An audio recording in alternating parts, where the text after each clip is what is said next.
అన్ని రకాల నొప్పుల నుండి తక్షణ ఉపశమనం కలిగిస్తాయి my doctor pain relief products. ఎటువంటి సైడ్ ఎఫెక్ట్స్ లేకుండా.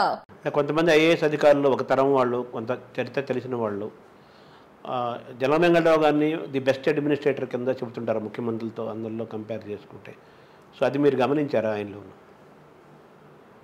ఇందులో వెంగళరావు గారిని తగ్గించి చెప్పడం కాదు, కానీ ఆయనకుండే గొప్పతనం ఆయనకుంది. ఆయన తీసుకునేంత వేగంగా నిర్ణయాలు తీసుకునేవాళ్ళు చాలా తక్కువ మంది ఉంటారు.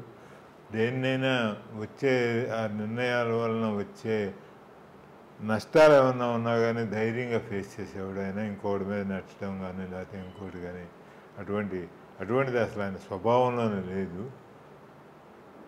కానీ ఆయనకి ఆ రోజున ఎమర్జెన్సీను ఇందిరాగాంధీ గారి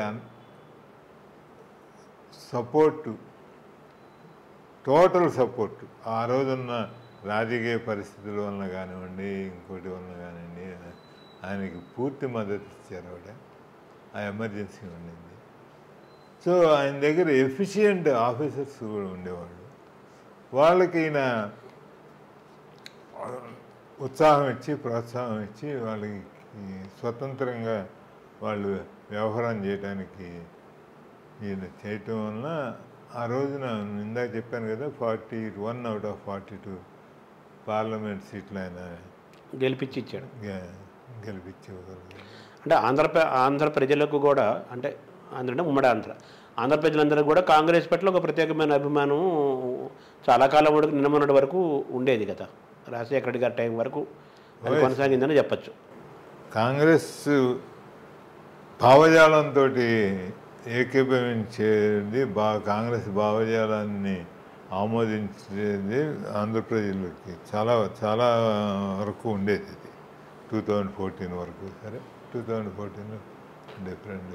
అంటే మీరు చిన్నప్పటి నుంచి కాంగ్రెస్ పట్ల, ఇందిరాగాంధీ పట్ల, నెహ్రూ పట్ల ఒక ప్రత్యేకమైన అభిమానము, తర్వాత పార్టీ పట్ల కూడా ఒక సైనికుల్లాగా మీరు అందరూ ఒకవైపు నేను ఒకవైపు అన్నట్టుగా మీరు కాలేజీలో ఉన్న సందర్భంలో కూడా అంత మీడియాలో కానీ మిగతా జనం కానీ ఓటర్లు ఎలా ఉన్నాం కానీ జనంలో కానీ ఈ మిగతా జనసంఘం వాటికి పెద్ద ఉన్న టైంలో కూడా, ప్రభావం ఉన్న టైంలో కూడా మీరు కాంగ్రెస్ వైపే నిల్చున్నారు. జలమంగళరావు గారి వేదిక పైన కూడా మీరు మాట్లాడే అవకాశం వచ్చింది. ఇలా ఇన్నేళ్ల నుంచి అనేక మంది ముఖ్యమంత్రులను మీరు చూస్తున్నారు. ముందుగా మన ఆంధ్రప్రదేశ్ సంబంధించి ది బెస్ట్ సీఎం ఎవరంటారు సార్ మీరు? యాక్చువల్గా రాజశేఖర రెడ్డి అంటారు. దాని గురించి వేరే సెకండ్ ఒపీనియన్. అంటే ఎందుకు అంటే మీరు మీ స్నేహితుడని కాకుండా ఒక నిష్పక్షపాతంగా చెప్పాలంటే ఈ ది బెస్ట్? ముఖ్యమైనది అతనికి ఒక హృదయంతో స్పందించే, బై నేచర్ ఒక ఆత్మీయతా భావాన్ని పంచిపెట్టగలిగిన స్నేహభావం, ఒక హృదయంతో స్పందించగలిగిన ఇది ఉంది. అది చాలా అవసరం. ఒక మనిషి మీద మనకి గౌరవం పెరగాలన్నా, ఆత్మీయతా భావం పెరగాలన్నా అంజయ్ గారిలో ఉండేది. మిగతా వాళ్ళలో ఉందో లేదో కానీ వాళ్ళు ఎగ్జిబిట్ చేయగలిగేవాళ్ళు కాదు, ఎగ్జిబిట్ చేసేవాళ్ళు కాదు. అంజయ్ గారు చేసేవారు. స్వర్గీయ అంజయ్ గారికి ఆ కామన్ మ్యాన్ను దీంట్లో స్పందించే అలవాటు ఉండేది. కాకపోతే ఆ రోజుల్లో ఆయన ముఖ్యమంత్రిగా ఉన్నప్పుడు ఆయనకు కొన్ని లిమిటేషన్స్ ఉండేవి, కొంత ఇది ఉండేది. ఆయనకి ల్యాక్ ఆఫ్ ఎడ్యుకేషన్ కూడా ఆయనకు కొంత, ఆయనకు చాలా అబండెంట్ కామన్ సెన్స్ ఆయనకి, అంజయ్ గారికి. కానీ కొన్ని అఫీషియల్స్ని ఆయన ఓవర్లో ఆయనకు కొంత సెల్ఫ్ కాన్ఫిడెన్స్ అక్కడ వాళ్ళకి చెప్పేవాడు. వాడు ఇదంటే వాడేదో వాళ్ళకు ఉండే ప్రాబ్లమ్స్, ఇప్పుడు అడ్మినిస్ట్రేషన్లో వాళ్ళకి అయ్యే కొన్ని ప్రాబ్లమ్స్ ఉంటాయి. కొన్ని ప్రాబ్లమ్స్ చెప్పగలరు, కొన్ని చెప్పలేరు. కొంతమంది పని దొంగలు ఉంటారు, వాళ్ళు దానికి ఏదో ఒకటి చెప్తూ ఉంటారు. రాజశేఖర రెడ్డి గారికి ఉన్న సౌలభ్యం ఏంటంటే ఆయన విద్యార్థికుడు అవ్వటం వల్ల కానీ, ముందు నుంచి అడ్మినిస్ట్రేషన్ చూడటం వల్ల కానీ, ఇంకోటి కానీ అట్లా కాదు. ఇప్పుడు ఫర్ ఎగ్జాంపుల్ ఉచిత విద్యుత్తు మొత్తం అందరూ వ్యతిరేకించారు. కాంగ్రెస్ పార్టీ వ్యతిరేకించింది. మొట్టమొదట నేను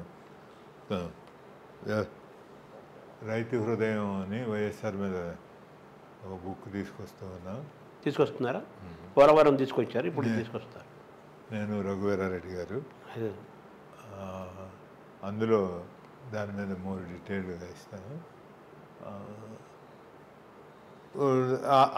ఈ రైతు హృదయం అనేది రాజశేఖర రెడ్డికి పోలవరం లాగానే రాజశేఖర రెడ్డికి రైతు హృదయం ఎలా ఉన్నది, రైతుల పట్ల ప్రేమ ఎలా ఉండేది అని చెప్పడం. ఇంకా ఉదాహరణలతో టైటిల్ మారచ్చు, ఇంకేదైనా బెటర్ టైటిల్ ఇప్పటికి అనుకుంది రైతు హృదయం అని ఇప్పుడు టెంటేటివ్గా అనుకుంది. ఇంకా ఎవరన్నా మంచి మీలాంటి ఆ రంగంలో నిష్ణాతులు ఎవరైనా ఇంకా మంచి టైటిల్ దాన్ని భావం చెప్పి రైతు హృదయాన్ని అతను కూడా అనొచ్చు. అదే అది చూసి నాటుకోండి. అట్లా ఆరోగ్యశ్రీ అప్పుడు అసలు ఇది పాజిబులా, ఎట్లా పాజిబుల్, ఎందుకు పాజిబుల్, ఎట్లా చేయగలవు ఇదనే ప్రశ్నలు వచ్చినాయి. దాని తర్వాత అట్లాగే ఫీజు రియంబర్స్మెంట్ అప్పుడు కూడా అటువంటి పరిస్థితులను ఎదుర్కోవాల్సి వచ్చింది. వ్యవసాయ రుణమాఫీలప్పుడు అట్లాగే ఇది చేసుకోవాల్సి వచ్చింది. ఇరిగేషన్ ప్రాజెక్ట్స్ టైంలో కూడా అట్లాగే వచ్చేది. ఆయనకి ఏంటంటే ఒక సమగ్రమైన ఒక ఇష్యూ మీద ఇది చేస్తే ఒక సమగ్రమైన రివ్యూ పిలిచి ఆయన హ్యాబిట్ దాంట్లో వాళ్ళ అందరికీ ఫ్రీ హ్యాండ్ ఇచ్చేవాడు. చిన్న అసిస్టెంట్ సెక్రటరీ నుంచి జిల్లా కలెక్టర్ దగ్గర నుంచి అందరికీ ఎవరి అభిప్రాయాలు అనేవాడిని చెప్తుంది కదా, దాని మీద కూలంకషంగా ఇచ్చేసి ఏదన్నా దాని మీద వచ్చే కష్ట నష్టాలకి ఇబ్బందులకి తన బాధ్యత తీసుకొని వాళ్ళు ఏదైనా ఇట్లా ఏంటి అంటే కానీ మీరెందుకు ఇబ్బంది పడతారు, మీకున్న ఇబ్బందులు ఏంటో ఫైల్ మీద పెట్టండి, నేను కదా డెసిషన్ తీసుకునేది, బాధ్యత నాకు వస్తుంది, మీరెందుకు ఇబ్బంది పడతారు. అంటే కాంగ్రెస్ అనేది జాతీయ పార్టీ, అది సెంట్రల్లో ఇప్పుడు అధికారంలో కాంగ్రెస్ పార్టీయే ఉంది.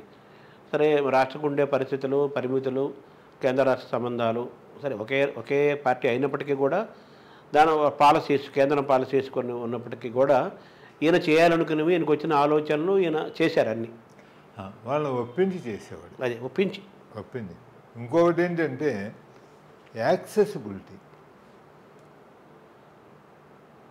4:30కి మొదలయ్యేది వర్క్ 4:30కి కొంతమంది తనకు కావాల్సిన అనుకున్న వాళ్ళని, కొంతమంది ఇంపార్టెంట్ పీపుల్ని ఆయన 4:30 to 6 చూసేవాడు. ఎన్టీ రామారావు లాగా. ఎన్టీ రామారావు ఇంకా కొంతమంది ఎక్కువ మందిని చూసేవాడు ఆ టైంలో. టైమింగ్స్ ఈయన ఏంటంటే ఆ టైంలో ఇంపార్టెంట్ ఇష్యూస్ డిస్కస్ చేయడానికి క్వాలిటీ టైము దీనికోసం ఈయనకి 4-5 కంటే ఉండేవాడు కదా ఆ టైంలో visitors. Average per day maximum ఒక 5 ఉండేవాళ్ళు అంతే. ఇది 1.5 hour కాదు అంటే వాళ్ళందరికీ టైం ఇచ్చి బాగా 4:30 to 6 15 to 20 minutes మాట్లాడారు. తర్వాత వచ్చేవాడు మీ అందరికీ తెలుసు ఫస్ట్ టైం ప్రజా దర్బార్ అనే మన అసలు కాన్సెప్ట్ తీసుకొచ్చి పెట్టినవాడు ఆయన. దాని తర్వాత సెక్రటరియట్కి వచ్చి రివ్యూ చేసుకునేవాడు, మొత్తం అవన్నీ చూసుకొని సిఎంఆర్ఎఫ్ మీద డిజర్వింగ్ పీపుల్కి చీఫ్ మినిస్టర్ రిలీఫ్ ఫండ్ అనేటట్టుగా చూసుకుంటే దానికి డబ్బు లేకపోతే వేరే రకాలుగా ఇది చేసి చేసుకునేవాడు. రివ్యూ మీటింగ్స్లో పాల్గొనేవాడు. 3 నుంచి మళ్ళీ ఎమ్మెల్యేలని, ఇతర ప్రజాప్రతినిధుల్ని, ఇంకా ఇంపార్టెంట్ పీపుల్ని చూసుకునేవాడు. మళ్ళీ సాయంత్రం సెక్రటరియట్లో వచ్చిన విజిటర్స్ అందరినీ చూసేవాడు. అంత యాక్సెసిబిలిటీ ఉన్న చీఫ్ మినిస్టరు, అది కూడా ఒక పద్ధతి ప్రకారం. జిల్లాలకు వెళ్ళటం, ప్రజల్లో కలవటం అంటే ఆయనకున్నంత ఇంట్రెస్ట్ చాలా కొద్ది మంది లీడర్స్. పదవులు వచ్చిన తర్వాత చాలా కొద్ది మందికి ఉంటుంది, పదవులు రాకముందు చాలా మందికి ఉంటుంది. ఒక గుంటూరు జిల్లా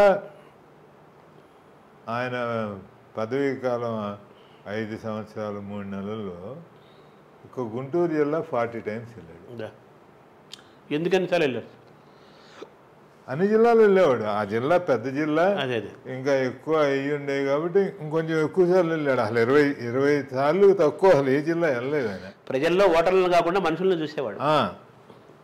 ఆయన పదవీ కాలంలో అసలు ఏ జిల్లా కూడా 20 సార్లు తక్కువ వెళ్ళ. అది అసలు ఎప్పుడు ఏ ముఖ్యమంత్రి అది అసలు ఆచరణ సాధ్యమో కాదు, వాళ్ళకి ఇదేది కాదు. అంటే ప్రజలతో మమేకం అవటం, ప్రజల మధ్య ఉండటం, ప్రజల మనిషిగా ఉండటం అనేది ఆయనకి హృదయపూర్వకంగా ఇష్టము. ఒక మానవీయమైన కోణము, గుండెల్లో ఒక ఆర్ద్రత, తడి, స్నేహభావము, చిన్నవాళ్ళ పట్ల, కష్టాలు ఉన్న వాళ్ళ పట్ల ఒక ప్రేమ, సహజమైన లక్షణం ఆయన ప్రజానాయకుడిగా చేసి ది బెస్ట్ సీఎం కూడా చేసి అడ్మినిస్ట్రేటర్గా కూడా. నాకు ఇప్పటికీ ఆశ్చర్యం వేస్తూ ఉంటుంది. ఆ రోజు ఆ పరిపాలన చూసిన తర్వాత, you believe me, chief advisor to the government నేను, additional DG intelligence, chief security officer, Rajasekhara Reddy గారి time table fix, interviews fix చేసే Sharma, secretary to CM Jannat Hussain, మేమందరం కలిపినా కానీ ఒక వ్యక్తి, మేమందరం కలిసి ప్లాన్ చేసుకున్నా కానీ ఒక వ్యక్తి రాజశేఖర రెడ్డి గారిని కలవాలి అని ఒక డిటర్మిన్డ్ ఎఫర్ట్ చేస్తే 15 రోజుల మించి మా వల్ల కాదు వాడిని కలవకుండా చేయటం ముఖ్యమంత్రిని. వాడి మీద మేము ఈయన మనసులో విషబీజాలు నాటొచ్చు, వాడు కలిసిన తర్వాత మీ దగ్గర కలిసి వెళ్ళింది మీ గురించి చాలా తేలిగ్గా మాడుతున్నాడు అని చెప్పచ్చు, ఇంకోటి ఏదైనా చెప్పచ్చు మేము, అది డిఫరెంట్. కలవకుండా కలవకుండా ఆపటం మా 5గురు వలన కూడా కలిపినా అయ్యేది కాదు ఒక 15 రోజుల మించి. ఇప్పుడు ఏమిటి అసలు ఎవడన్నా కలవాలంటే మంత్రి కలవాలన్నా, ఒక ఎంపీ కలవాలన్నా, ఒక పెద్ద ప్రజాసంఘం నాయకుడు కలవాలన్నా, ఇంకోటి కలవాలన్నా 3 నెలలైనా వాడు సొంత మంత్రి, క్యాబినెట్లో సొంత మంత్రి 3-5 నెలలు కలవలేకపోతా ఉన్నారు. ఒక సామాన్యమైన మనిషి రాజశేఖర్ సీఎం స్థాయిలో బిజీగా ఉండే వ్యక్తిని కలిసే ఒక హైయెస్ట్ యాక్సెస్ రాజశేఖర రెడ్డి దగ్గరే ఉండేది. యాక్సెస్ ఉంటాం కాదు, మాలాంటి రాక్షసులందరూ కలిపి ఆపాలన్నా ఆపలేని పరిస్థితి ఉండేది ఆ రోజు. కలవని ఎందుకు మీరు ఆపుతున్నారంటారా? ఆయన కాదు ఏదో సందర్భం ఉండేది. వాడు అట్లా పోతా ప్రజాదర్శనంలో టాప్న ఆయన్ని 2 చేతులు పెట్టుకొని సార్ అంటే పక్క తీసుకెళ్ళి మాట్లాడేవాడు. మేము ఎట్లా ఆపగలం అండి? అవును, మీ చేతిలో ఉండదు అది. లేకపోతే జిల్లా వెళ్ళేవాడు, ఆ జిల్లా వెళ్ళినప్పుడు ముఖ్యమంత్రి జిల్లాకు వస్తున్నాడంటే అందరికీ తెలుసు కదా, వాడు అక్కడ నిలబడిపోయి మామూలుగా ఇది చేసి దీంట్లో ఉండేవాడు. వాడి పాజిబిలిటీ ఏముంది? మీ స్ట్రక్చర్లో లేదు కదా, టైం టేబుల్లో లేదు కదా, అసలు లేదు కదా.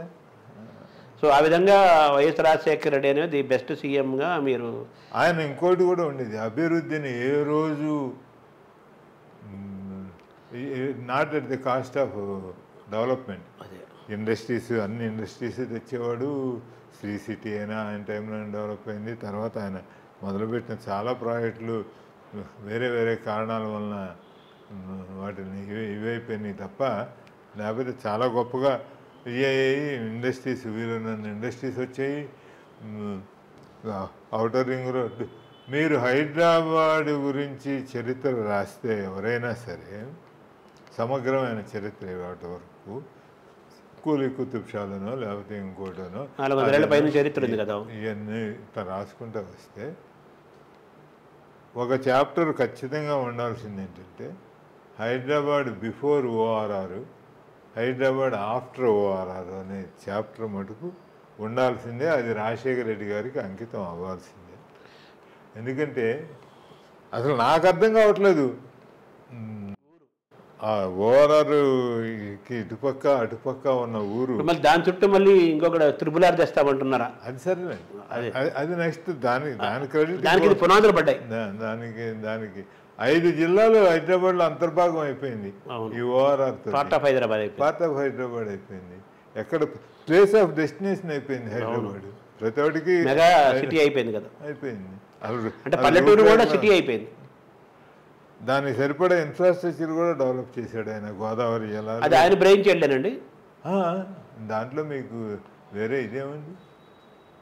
సో ఆ విధంగా చూస్తే వైఎస్ రాజశేఖర రెడ్డి అని వ్యక్తిగతమైన స్నేహాన్ని, బంధాన్ని అలా ఉంచగా ది బెస్ట్ అంటే హృదయం ఉన్నవాడు, అటు పరిపాలన, సంక్షేమము, అభివృద్ధి, ఈ మూడింటిని సమన్వయం చేసుకుంటూ సమన్యాయం చేస్తూ ప్రజల మనిషిగా, ప్రజానాయకుడిగా, ప్రజల హృదయాలను గెలుచుకున్న ది బెస్ట్ సీఎంగా మీరు ఆయన్ని రాజశేఖర రెడ్డికి హైయెస్ట్ మార్క్స్ వేస్తారు. తర్వాత మీకు రాజశేఖర రెడ్డికి ఇద్దరికి కూడా కామన్, ఉభయులకి కామన్ లక్ష్యాలు, కామన్ ఆశయాలు ఉండేవట కదా. ఏంటి సార్ ఆ కామన్ లక్ష్యాలు, ఆశయాలు మీ ఇద్దరివి? సరే, తర్వాత ప్రయాణంలో ఆయన ఆశయాలు మీ ఆశయాలు అయిపోయినాయి, అది వేరే సబ్జెక్టు. అసలు ముందు మీ ఇద్దరి లక్ష్యాలు, ఆశయాలు ఏంటి? ప్రధానంగా తొలి దశలో ఉన్న ఆశయాలు, తర్వాత వచ్చినవి. గుర్తింపు తెచ్చుకోవటం, సమాజంలో మనం ఒక మనిషిగా మనల్ని ఒక ఇండివిజువల్గా మనల్ని గుర్తింపు రావాలనేది, ప్రజాసేవ చేసుకోవటం అనేది.